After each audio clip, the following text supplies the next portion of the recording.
Haseo is just video game Sasuke. Hey there, kiddos, and welcome back to the channel. I'm Uncle Frank, and that you are having a great day. And in today's video, I'd like to sit back in my very squeaky chair, relax, and have a conversation with all of you guys about a tale of two sets. Today, we are talking about my earlier year experience with buying and selling on TCG Player, lessons I really had to learn, and a pretty big hiccup I had along the way. Before we begin properly, I want to stress that I've said this before on the channel, and I will continue to say it as many times as I think it takes to really hammer it into you guys. But I do believe that it is imperative that you go out there and you try to get as much knowledge on a subject as you can. Reasonably, of course. Don't waste thousands of hours a day watching videos and reading articles and questioning every single expert on whatever subject you can find. But when it comes to something you want to get yourself involved in, whether it's a business, a hobby, whatever, try to learn about it, right? Try to get information about it. With that said, I also believe it's very important that you and your experiences are the things that should be teaching you the lessons that you need to learn the most. Yes, getting information is good, but the best teacher is experience. The best kind of driving lesson you're going to get is done while you're driving. The best kind of construction work lessons you're going to get them while you're doing construction work. And the best kind of lessons you'll learn buying and selling cards, online or in person, are going to be learned buying and selling cards online or in person, right? So with all that out of the way, I would like to tell you first about a little set called Ikoria, Lair of the Behemoths. And this was a very interesting Magic the Gathering set. It came out in early 2020.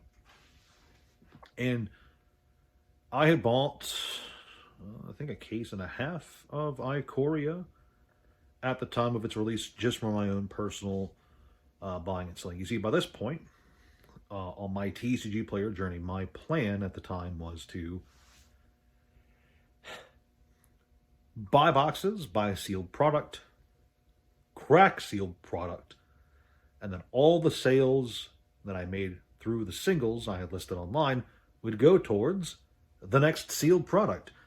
And so every few sets I would buy just a bit more, just a few more boxes of whatever came out next. And by the time Ikoria released, for those of you who don't know, collector booster boxes were already a thing. By 2020, because the first booster boxes had come out the year prior in Throne of Eldraine.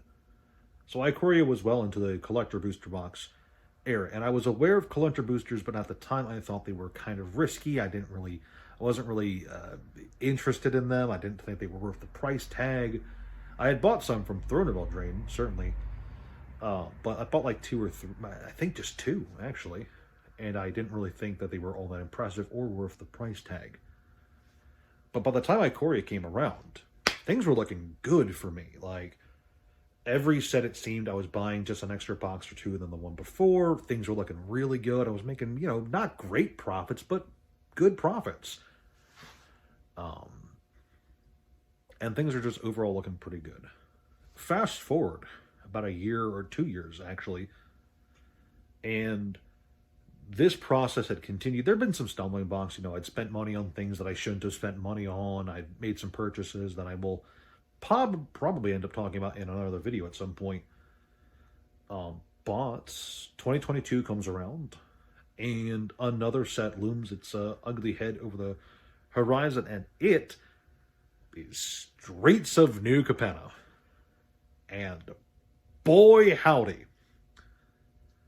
To put things into context, over the 2 years since Ikoria, where I was doing really good, Ikoria was just really profitable. I was cracking boxes. Every box was a profit.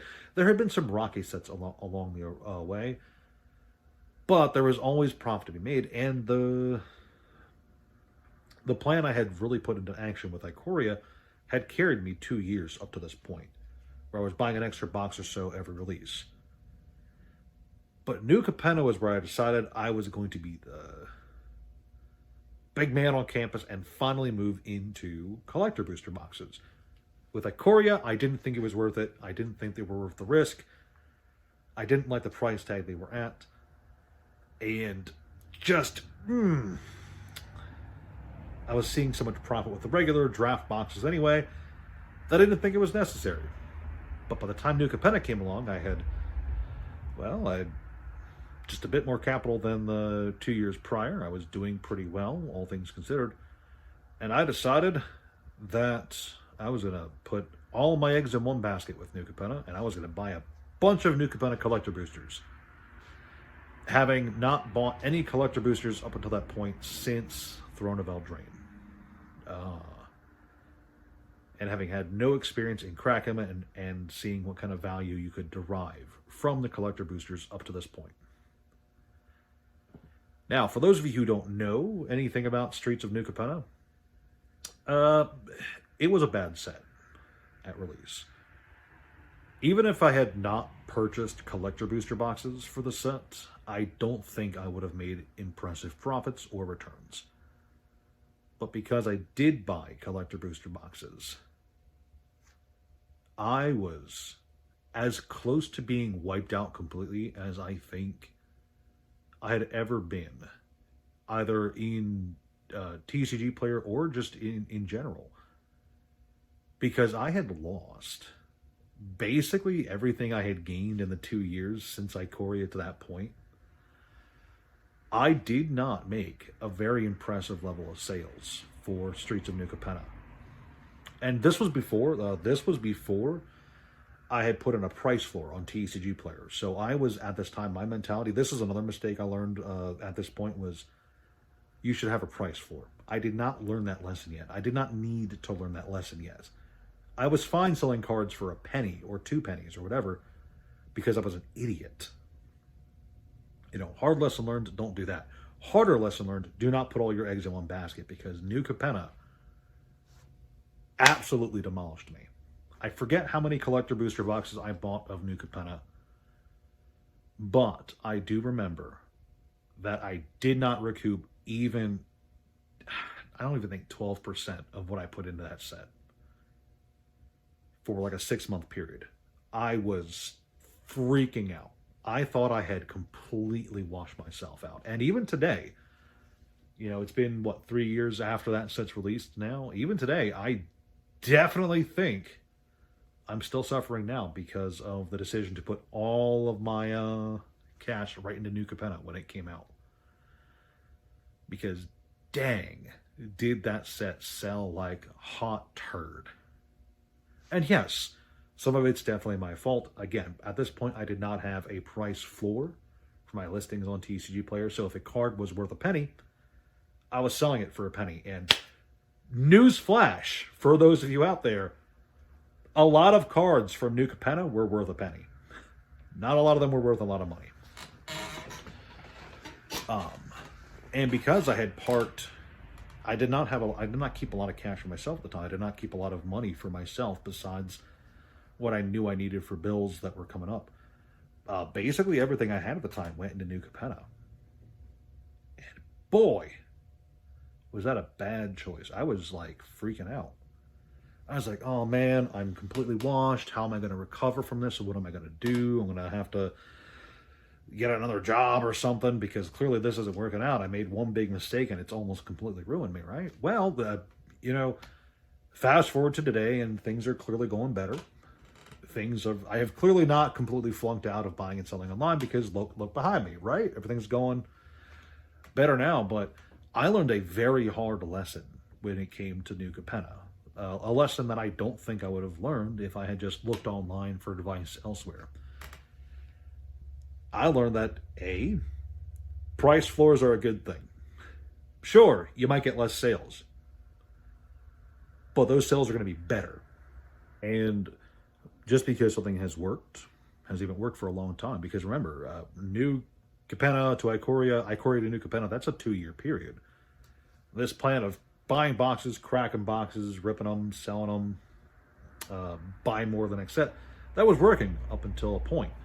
But just because something's working for a while doesn't mean it's going to continue working. So some hard lessons I learned here was A, just because something's working currently doesn't mean it's going to continue doing that. B, don't put all your eggs into one set, especially if that set's name is New Capenna. And C, price floors are very good. So there you guys go. That is a hard lesson I learned from my past on TCG Player, buying and selling Magic the Gathering, and how it dang near ruined me. Anyway, let me know what you guys think. If you enjoyed this video, please like, share, subscribe, all that jazz. Leave a comment down below if you have anything you'd like to say about New Capenna and its interesting price history. But that's really all I got for you guys. Thank you so much for watching, and have a great day.